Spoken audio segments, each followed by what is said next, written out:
Dibia, ede kude na ino life na egwengu nteje. Ndị nteje nwere one event ha na ko ijo nteje. Echi niile ke na menya be ijo. Ede kude na dibia, o kwuru na ege kwochie ya no from 6 o'clock to 4 o'clock. Eno na ya na anya bi ya na eme n'obodo atata. Ebe ọ na-eme bụ na nteje abụọ bụ anyị nọ life and direct. Let's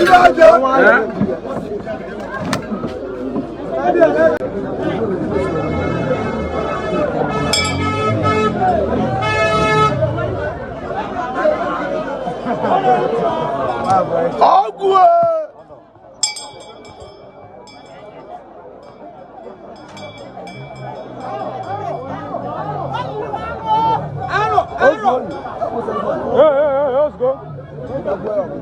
We are going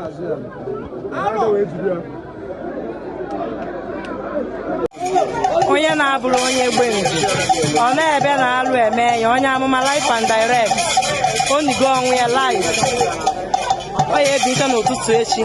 Don't miss this opportunity. Don't miss the opportunity. Egbengu amaka ọ bụrụ na amụrụ m n'egbengu mma abụ m ugwu nteje amaka niyo ijoku n'ebo na wide we are out for onye amụma abụọ ọgụ wa. Ni nwere ọgụ pụta ka anyị mụba. Ana ama aka. Anyị nwe ọgụ ya.